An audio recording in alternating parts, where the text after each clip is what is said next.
Welcome back to the JMU Fan and Press Luncheon here at O'Neill's Grill.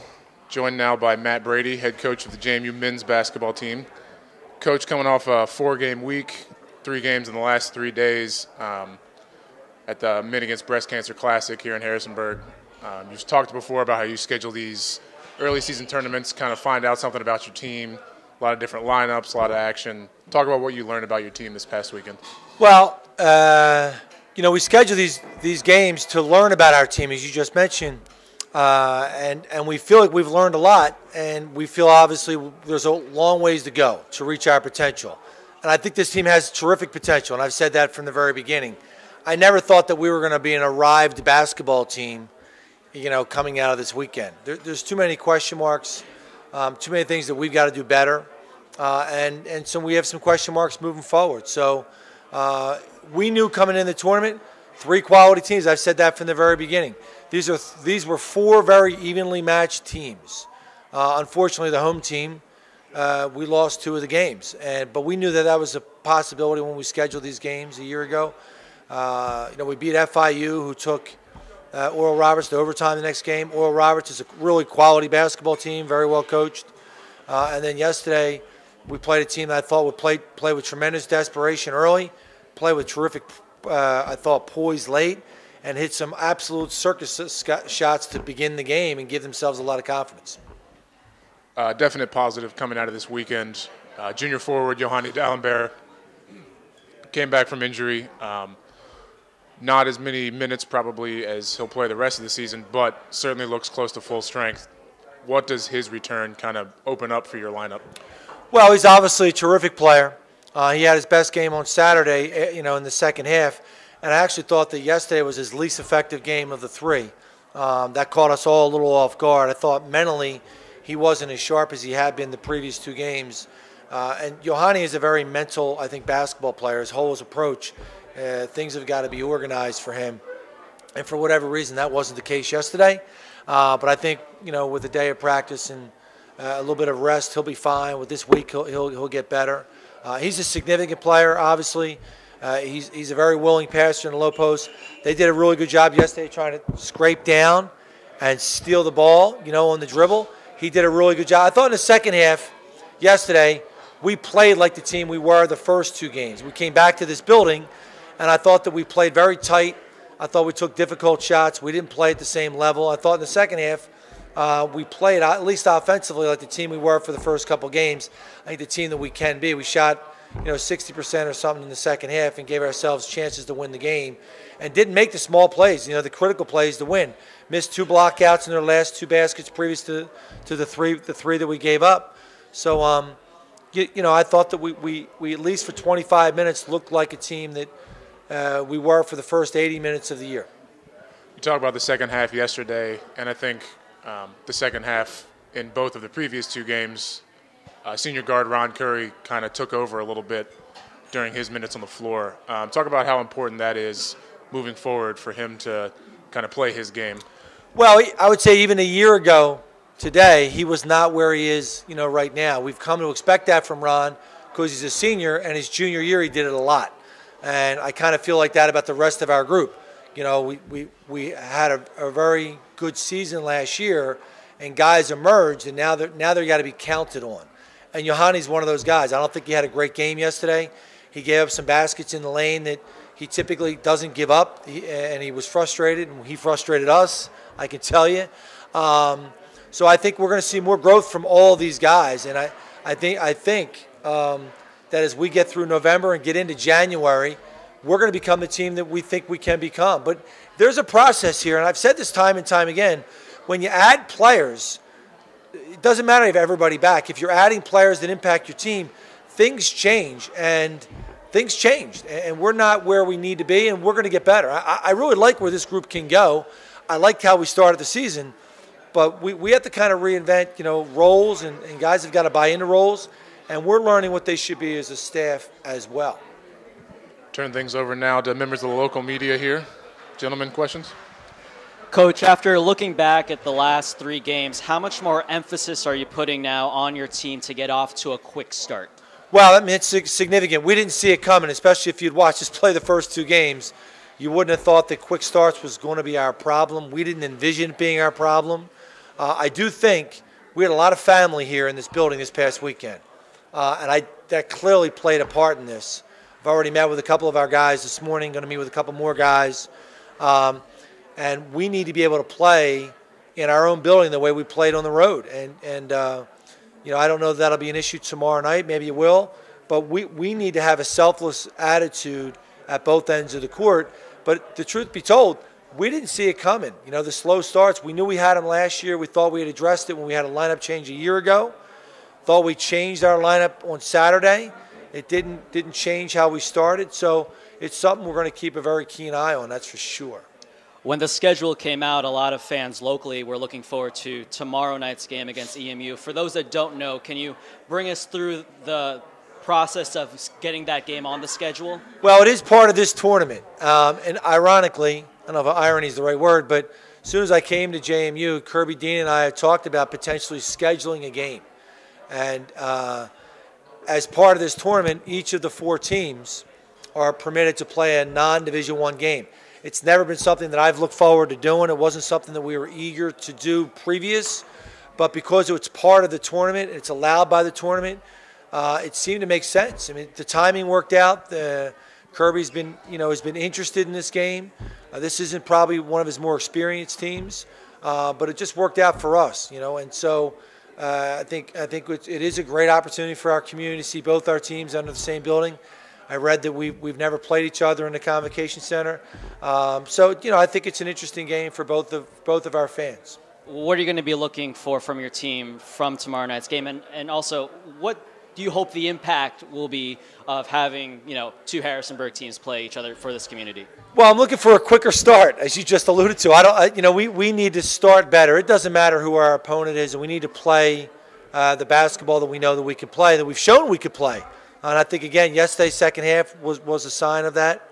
I thought, FIU was a team, I'm not sure anybody recognized it. They're a really gritty team. They nearly beat Oral Roberts on Saturday, or rather yesterday. That wasn't unforeseen to us. We recognize that they're a quality team. And I think what this does for everybody is it lets, if you follow both programs, it lets you see, both of us play in the same night.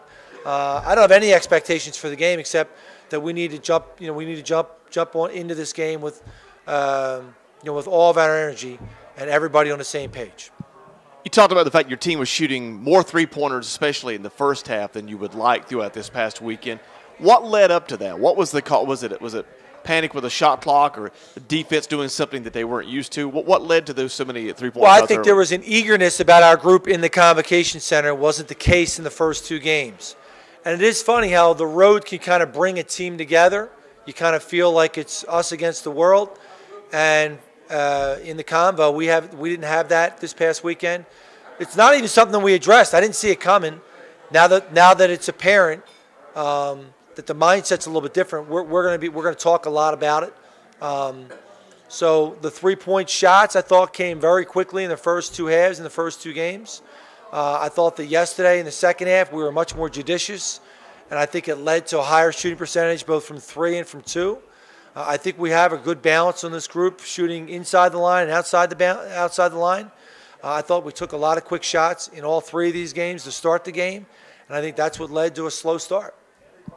Yesterday in the second half, your ball movement seemed to be a lot better. Did you address that at halftime? How so? And then what was the issue in the first half? Because was it just trying to find the right chemistry on the floor? Yeah, I didn't see it coming. As I keep saying, I didn't see it coming. We didn't address it going into the first game of this tournament because I thought the ball movement was terrific in Richmond and West Virginia. But again, I think the mentality was we're going to do whatever it takes to win the game. And I think when we got to the Convocation Center, either because of the newness of this team or the excitement of having played well recently. But I thought that we were the very eager team, and we shot the ball much more too freely, much more freely than I envisioned, certainly much more freely than we had the first couple games. We've addressed it each half. And I thought finally in the 6th half, going into the second half of yesterday's game, I thought that our team kind of played offensively to our to what we think is our identity.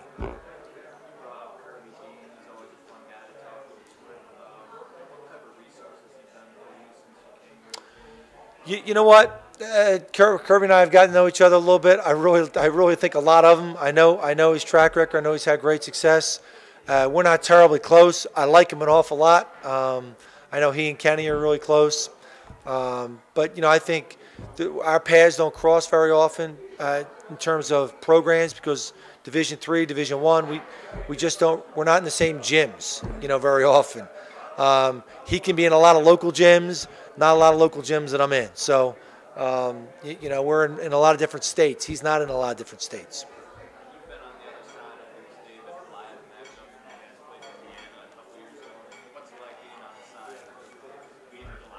Well, I think there's equal parts, a little bit of nervousness, when you're the underdog, and I think there's excitement. What's gonna become of this game? What happens if we win? And young players think like that. As coaches, we all think, what if you don't win? As coaches, we don't think what's going to happen if you don't get off to a good start. You think, how is this going to go poorly? How can we strategize to answer every question if it doesn't start well? So.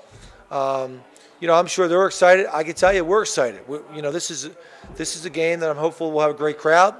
Whether we do or we don't, we need to play better in our own building. And then looking ahead this week, you got Marshall on Friday, kind of an unusual deal where you play them twice the same season, even though you're not conference opponents. How'd that come about? So a year ago, trying to schedule games in the spring when we're coming off a regular season championship, not an easy with everybody coming back, not an easy game to get a home game. They were in need of multiple games. We were in need of multiple games. We've done this actually, coincidentally, with this team once before. Marshall, when we both needed home games in the same season and had multiple opportunities to play. So, through Rob O'Driscoll, my assistant, who's the scheduling coordinator, this opportunity presented itself, and a quality game against I think a terrific coach. And a team that has a lot of good players. I don't know all of their team yet. I'll know better about them on Wednesday. But we've done it before. We split with them a few years ago, and a similar situation. We went to them first, and they came back to us a couple weeks later. So just so I'm clear on this, you had mentioned that you had scheduled that game when you brought up the West Virginia game last year. You added a second game later after last season ended? A second game, this Marshall game? Yeah. Well, yeah, to me, I'm not sure which one got scheduled first, to be honest with you. But this Marshall thing answered a home game for both of our programs. The West Virginia game was a guarantee to play a BCS level team, which we like to do every year. So really, these two games answered different questions for our team. I think you guys had Thanksgiving dinner at some hotel in Ohio last year. Where's it going to be this year? It's never in my house, I can tell you that much. It's always in a different state. So I think we've had Thanksgiving here in Harrisonburg once in my 8 years. I would like that to change at some point, but we're willing to go to the Marriott and have Thanksgiving dinner, when we get to Huntington on Thursday night. And then you had told me last week that you guys are playing like charades and Pictionary with each other. Who's usually dominating those games? Not me. The young guys in the room, the coaching staff, we get involved, but we did something where you had to charade a movie title, so all the latest movies that we haven't even watched as a staff, all the guys know. So the players seemingly have all the answers to things like that. Coach Brooks was talking about also just the challenge overall of scheduling a competitive non-conference. Can you relate to just that general challenge of putting together a competitive non-conference schedule? Yeah, I think it's related to how your team is. When you get to the off season in the spring, how your team is and who you have coming back. Obviously, with Kenny's, continued success year in and year out, he's got a huge issue trying to get home games. I think in the years that we've had really good teams, and hopefully we'll have another good team this year, it'll probably be a problem, in the spring for us to get home games again next year. But that's a welcome problem to have. It means that people aren't anxious to play you. And I think it's why we've scheduled some of the series. We have Richmond's a quality opponent, East Carolina, Marshall. There's some really good games there. So I think Kenny's situation is he's dominated, almost the state of Virginia in women's basketball, and he's done a phenomenal job. So his problem's a little bit different than ours because we're always looking for games. For him, I think he can always look for higher RPI games because he feels like he can potentially win his league. He's had 3 first-team All-League girls every year. It's hard to do that on the men's side. There's a little bit of little less of line of separation between the men's side and the women's side. So he could take some more chances, I think, with BCS level schools. For us, you're always trying to balance where your team is this coming year. But we like our schedule. I think there's a lot of challenges here, and I think we have a tremendous December lined up here for our team. All right, thank you, Coach Brady. You. The Dukes are back in action tomorrow night, Tuesday evening, 7 p.m. against Eastern Mennonite. That will do it for us from O'Neill's Grill at the JMU Fan and Press Luncheon.